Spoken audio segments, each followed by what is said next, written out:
কল্কির তাণ্ডবে কাঁপছে বলিউড পর্দা। বহুল প্রতীক্ষিত এই সিনেমাটি বাজিমাত করে ফেলেছে মুক্তির প্রথম দিনেই। ঝড় তুলেছে বক্স অফিসে। নির্মাণের ঘোষণার পর থেকে সিনেমাটি নিয়ে দর্শক মহলে চলছিল তুমুল জল্পনা কল্পনা। অবশেষে সকল প্রতীক্ষার অবসান ঘটিয়ে বিশ্বব্যাপী বক্স অফিসে প্রথম দিনে আয়ের রেকর্ড করেছে কল্কি সিনেমাটি। এ নিয়ে বিস্তারিত থাকছে পলাশ খানের রিপোর্টে।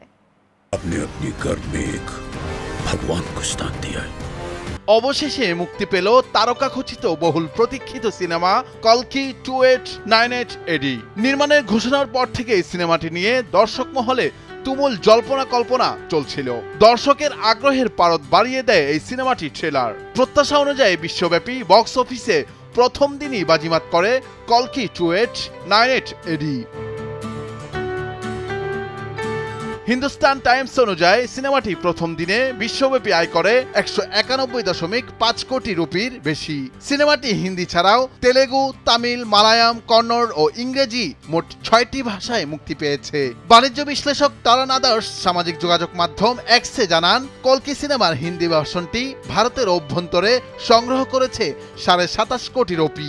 ভারত বনাম ইংল্যান্ডের সেমিফাইনাল ম্যাচ সত্ত্বেও সিনেমাটি বক্স অফিসে ভালো করেছে বলে জানান তিনি। পৌরাণিক কাহিনী নির্ভর কল্পভিত্তিক এই সিনেমায় ভারতের দক্ষিণী চিত্রজগতের সঙ্গে মেলবন্ধন ঘটেছে বলিউডের। 2 ঘন্টা 50 মিনিট ব্যাপ্তির এই সিনেমায় অশ্বত্থামার চরিত্রে অভিনয় করেছেন বিখ্যাত অমিতাভ বচ্চন।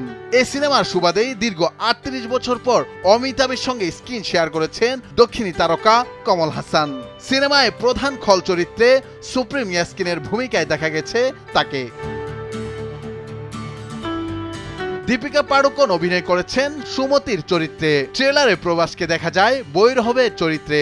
আরও আছে বলিউডের দিশা পাটানি ও বাঙালি অভিনেতা শাশ্বত চট্টোপাধ্যায়। এছাড়াও ঋত্বিক রোশন, চিরঞ্জীবী, মহেশ বাবু, সূর্যা, কিয়ারা আডভানি, কাজল আগারওয়াল, মৃণাল ঠাকুরের মতো ভারতীয় একঝাঁক তারকা আছেন কেমিও চরিত্রে। ট্রেলার মুক্তির পর থেকে সিনেমাটি বক্স অফিসে রেকর্ড করতে পারে এমন জল্পনা চলছিল।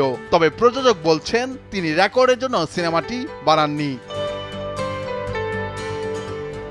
মুক্তির পর প্রযোজক স্বপ্না দত্ত সালাসানি সামাজিক যোগাযোগ মাধ্যম এক্সে লিখেছেন, তারা সিনেমার প্রতি ভালোবাসা থেকেই সিনেমাটি তৈরি করছেন, রেকর্ড ভাঙার জন্য নয়। তিনি বলেন, এটি খুব আশ্চর্যজনক যে মানুষ ফোন করছে বা জিজ্ঞেস করছে যে আমরা রেকর্ড ভেঙেছি কিনা। এটি হাস্যকর, কারণ যারা এই রেকর্ডগুলো তৈরি করে বা আগে তৈরি করেছে তারা কখনো রেকর্ডের জন্য চলচ্চিত্র তৈরি করেনি। আমরা দর্শকদের জন্য সিনেমা তৈরি করি, আমরা সিনেমার প্রতি ভালোবাসার জন্য সিনেমা তৈরি করি। কিন্তু তবুও সিনেমা প্রেমীদের কাছে কৌতূহলে তুঙ্গে থাকে কোন সিনেমা কেমন রেকর্ড করলো কিংবা কোন রেকর্ড ভাঙলো। এবার দেখার পালা কল্কি সেই ক্ষেত্রে কি দৃষ্টান্ত স্থাপন করতে পারে। নুরুল আফসার, নিউজ ডেস্ক, ভোরের কাগজ।